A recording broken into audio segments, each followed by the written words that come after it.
Republicans are now staging ridiculous hearings in New York City on violent crime. These are Republicans from the House of Representatives. And you might say, David, wait a second. House of Representatives, Washington, D.C., federal government. Why are they holding these hearings in New York City? The reason they are doing it is because they are trying to run interference for Donald Trump's indictment and arrest by attacking Alvin Bragg with the idea, why is Bragg going after Trump when Bragg has violence in New York City to deal with? Now, of course, you and I probably see that and say, wait a second, prosecutors can do multiple things at once.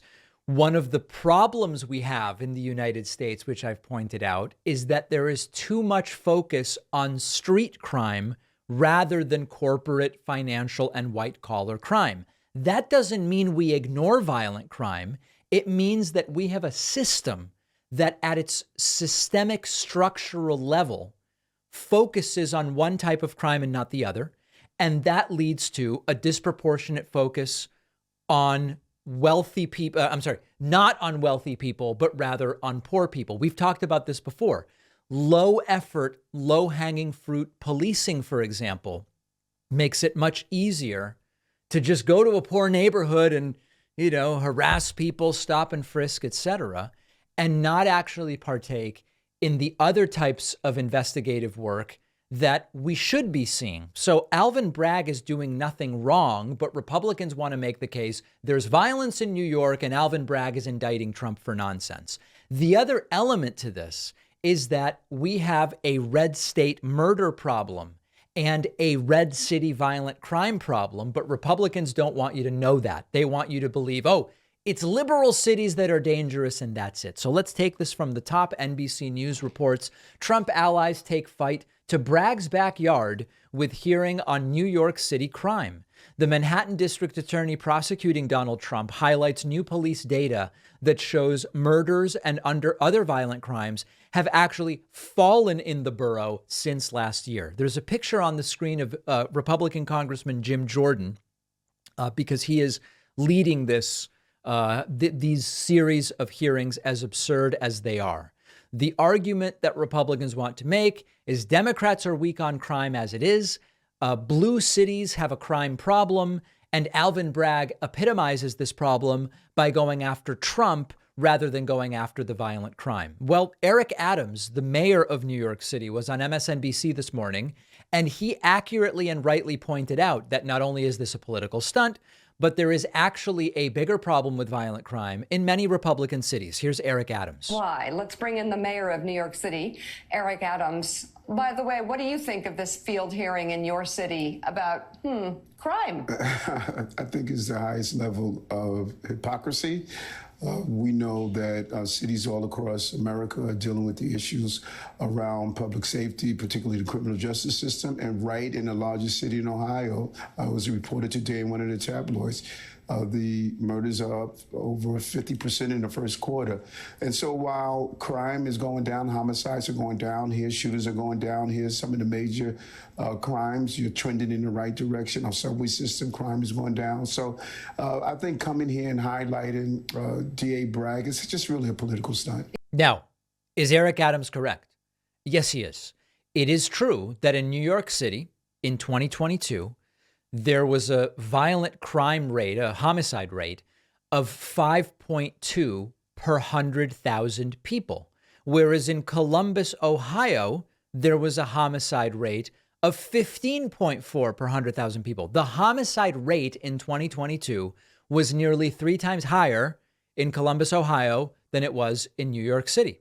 We've talked about both violent and property crime rates being higher in Oklahoma City, a red city in a red state, than in New York City and New York State.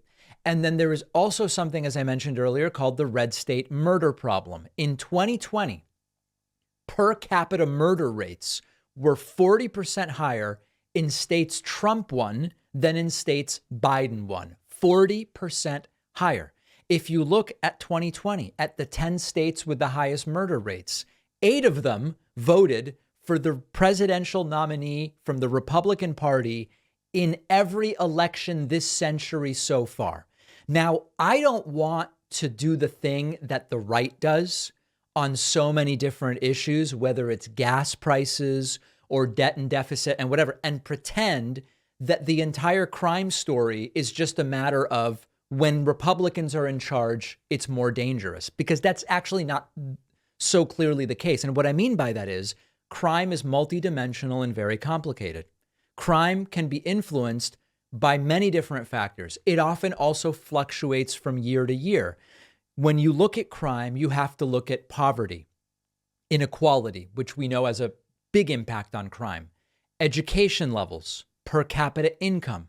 The relationship between political affiliation and crime rates is one element, and it's not straightforward. But the reason I bring all of this up to you is that the right-wing narrative of dangerous democratic cities or states or whatever, it's absolutely and completely bogus. Now, I do want to give you one other, I don't even know what this is.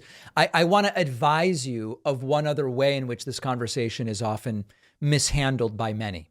There's a game that can be played, which is you can say, oh, you know what? Red states are far more dangerous on average than blue states. Oh, okay. So then Republicans will come in and say, no, no, no, no, no. But the problem is, even within the red states, most of the violence is in the blue cities. But then you can come back and say, well, hold on a second.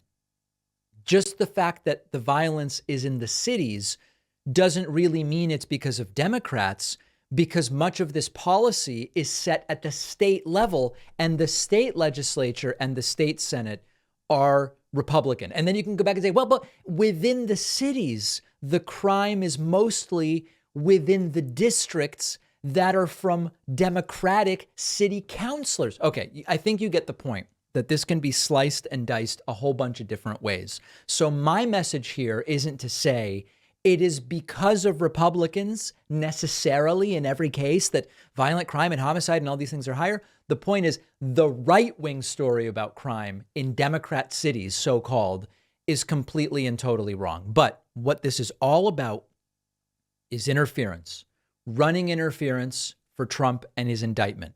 When Trump was arrested and indicted a week and a half ago, the strategy was very clear.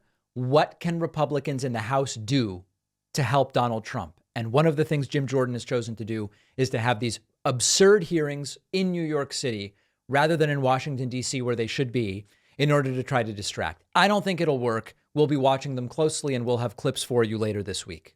It's April, which means Earth Month is here. This is the time to consider the products you buy and the impact they have on our planet. So if you're still using conventional toilet paper in your home, there's no better time to switch to Real's 100% bamboo toilet paper. 30 million trees are destroyed every year for toilet paper in the U.S. alone. Real Paper makes toilet paper from 100% bamboo stalks, which grow forever. No cutting down trees. So when you use Real, it doesn't feel like you're sacrificing anything to help the earth. Real Paper is soft and fluffy the way you're used to. It's always shipped free to my door in plastic-free packaging. I can schedule it on a subscription if I want. And Real is partnered with One Tree Planted, and with every box of Real Paper you buy, they fund reforestation efforts across the country. Make a positive change this Earth Month. Go to realpaper.com/Pacman. Use code Pacman for 30% off and free shipping. The link is down below.